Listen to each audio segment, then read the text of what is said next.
Kebahagiaan itu adalah absolute good cirinya. Absolute good itu kebaikan puncak. Itu kebahagiaan.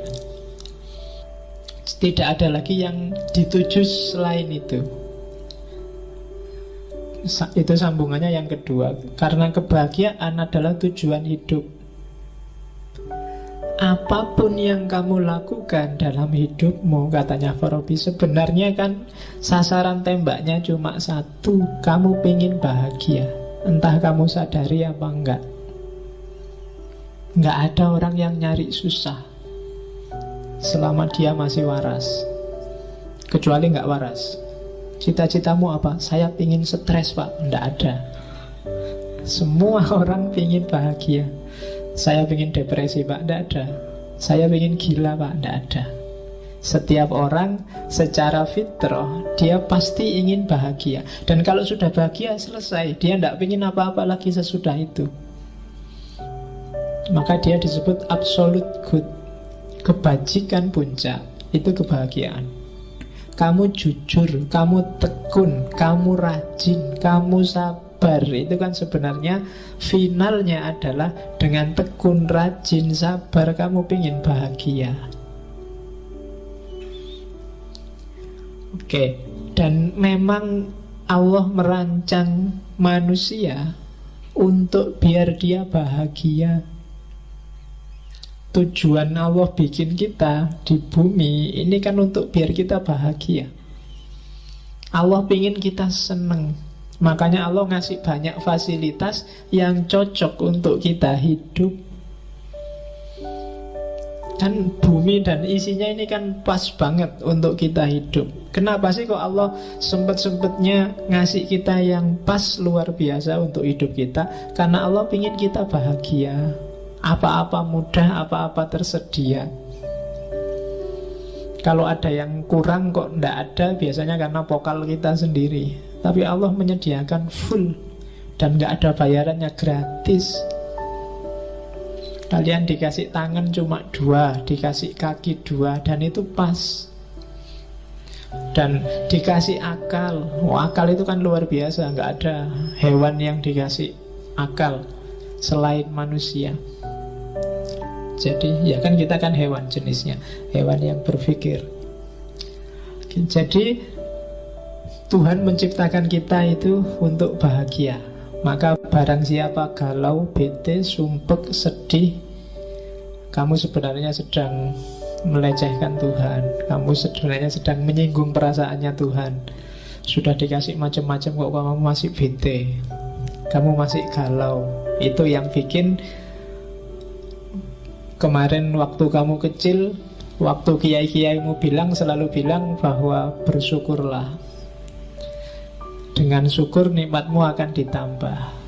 Karena seandainya akal kita normal, sebenarnya melihat semua fasilitas dari Tuhan tadi, pasti kita akan bersyukur dan bahagia. Seandainya ada masalah sekalipun, ya mungkin setiap orang tidak ada yang tidak punya masalah. Kalau di persentase, mungkin masalah hidupmu itu tidak ada 10%-nya nikmat dan kebahagiaan yang kamu dapat dari Allah. Silahkan kamu tulis nanti pulang dari sini, sebenarnya problemku itu apa sih? Tesis yang tidak selesai-selesai, atau skripsi yang tidak mulai-mulai, atau apa. Itu problem-problemmu kan seputar-seputar itu aja. Pacar yang nggak dapat-dapat, atau yang sejenis itu kan. Lu itu kalau di persentase dari 100% variabel hidupmu, paling tidak ada 10%-nya. Kamu masih bisa makan enak, masih bisa mandi seger, masih bisa minum teh manis, masih bisa. Banyak orang yang manis saja nggak boleh, teh juga nggak boleh, air putih banyak-banyak nggak boleh, ya kan? Tidur nggak bisa, ngerokok padahal pingin nggak boleh. Ya bukan banyak yang kayak gitu.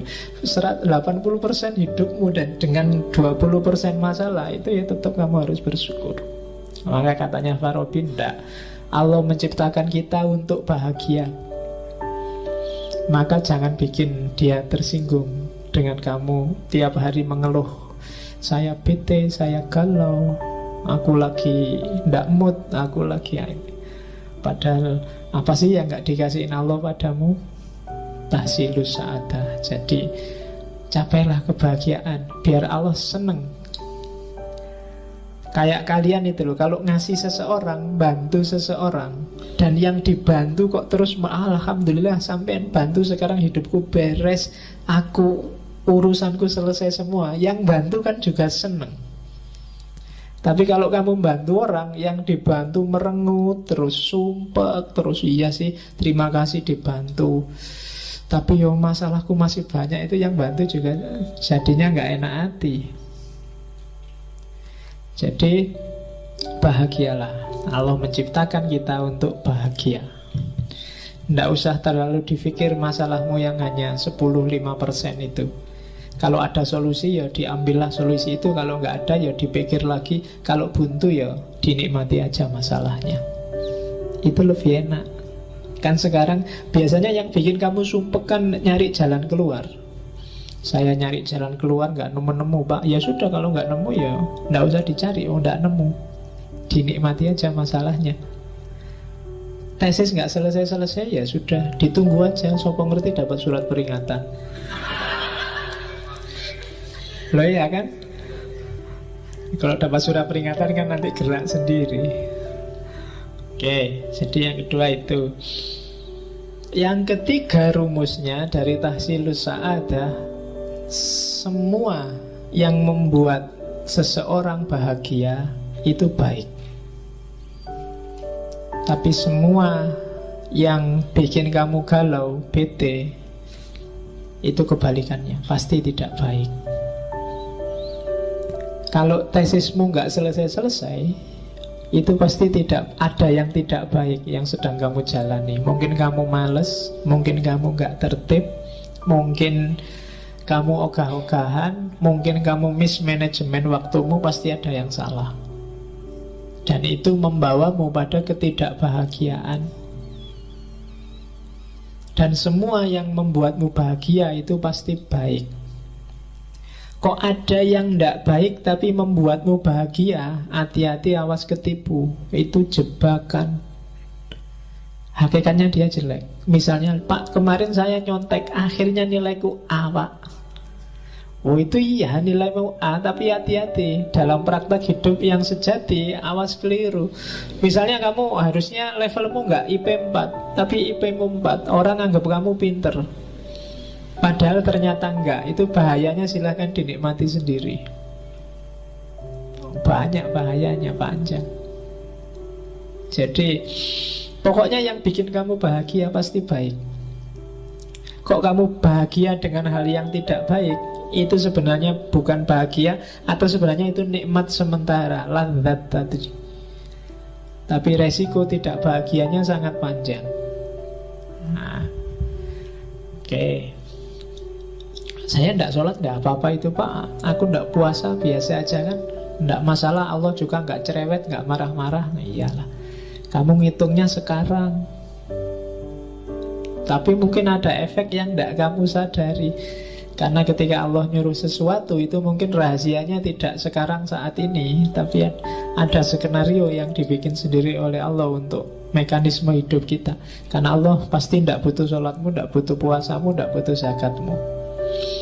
Jadi segala yang membuat bahagia itu pasti baik. Atau kebalikannya, kalian melakukan kebaikan kok tidak bahagia ya Pak. Ketika kebaikan tidak bikin kamu bahagia, berarti ada misunderstanding. Ada pemahaman dan pengetahuan yang belum kamu jumpai. Kayak di Plato kemarin. Saya jujur Pak, tapi kok sumpek gini hasilnya Pak. Kok malah rumit hidupku. Harusnya jujur itu bikin bahagia, tapi kok bikin aku malah galau. Ada yang keliru dalam pemahamanmu tentang kejujuran dan kebahagiaan dari jujur. Konsepmu mungkin salah. Mungkin bahagia menurutmu apa? Atau jujurmu itu Jangan-jangan bukan jujur yang sejati, tapi jujur yang terpaksa. Atau pasti ada yang keliru. Pokoknya rumusnya katanya Farabi, perbuatan baik hasilnya pasti bahagia. Rumusnya di situ. Semua yang bikin bahagia pasti baik. Kalau ada yang enggak, pasti ada yang salah.